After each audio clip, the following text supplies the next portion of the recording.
ഈ വർഷത്തെ ഓണവും ദൈവാനുഗ്രഹത്താൽ ഭംഗിയായി ആഘോഷിക്കാൻ കഴിഞ്ഞു.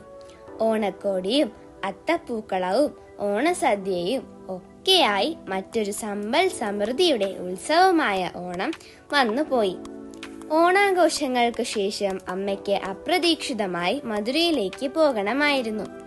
മീനാക്ഷി ക്ഷേത്രം കാണാൻ വളരെ കാലമായി ആഗ്രഹിച്ചിരുന്നുവെങ്കിലും സാധിച്ചത് ഇപ്പോഴായിരുന്നു. അതിരാവിലെ മധുരയിലേക്ക് നമ്മൾ യാത്ര തിരിച്ചു. തമിഴ്നാട്ടിലെ മലനിരകളും പാടങ്ങളും കാറ്റാടികളും എന്നെ ഏറെ ആകർഷിച്ചു. പ്രഭാത ഭക്ഷണം കഴിക്കാനായി സായി ബാല എന്ന ഹോട്ടലിൽ കയറി.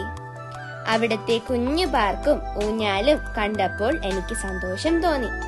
ഭക്ഷണത്തിനെ കുറിച്ച് പറയാൻ വാക്കുകളില്ല, അത്രമേൽ സ്വാദായിരുന്നു. എല്ലാവർക്കും ഇഷ്ടപ്പെട്ടു. അമ്മ കഴിച്ച പൊങ്കലും ഇഡലിയും ഒക്കെ. വീണ്ടും യാത്ര തുടർന്നു. ഉച്ചയ്ക്ക് മുമ്പായി നമ്മൾ മന്നാർ തിരുമലൈ നായക്കർ കോളേജിൽ എത്തിച്ചേർന്നു. തുടർന്ന് വൈകുന്നേരം നമ്മൾ മധുരൈ മീനാക്ഷി ക്ഷേത്രത്തിൽ ദർശനത്തിനായി പോയി. മൊബൈൽ ഫോൺ ഉപയോഗിക്കാൻ സാധിക്കാത്തതിനാൽ അധികം ചിത്രങ്ങൾ പകർത്താൻ സാധിച്ചില്ല. എന്റെ ഏറെ പ്രിയപ്പെട്ട ചെരുപ്പ് അവിടെ വെച്ച് നഷ്ടമായി. എങ്കിലും പുതിയ ചെരുപ്പ് ലഭിച്ചു. അടുത്ത ദിവസം രാവിലെ നമ്മൾ തിരുപ്പുറൻകൊണ്ട്രം ക്ഷേത്രത്തിലേക്ക് പോയി.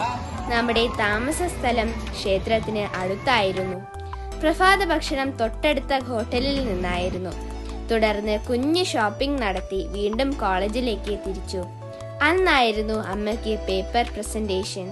നമുക്ക് അവിടെ നിന്ന് ഗംഭീരമായ സദ്യ ലഭിച്ചു. ഉടൻ തന്നെ നാട്ടിലേക്ക് തിരിച്ചു. ശേഷം രാത്രി ഭക്ഷണവും കഴിച്ച് വീട്ടിൽ മടങ്ങിയെത്തി. മധുരൈ ക്ഷേത്രത്തിലെ വിസ്മയിപ്പിക്കുന്ന ശില്പങ്ങളും തിരുപ്പുറംകൊണ്ട്രത്തിന്റെ മലയുടെ ദൃശ്യങ്ങളും എന്റെ യാത്ര അവിസ്മരണീയമാക്കി.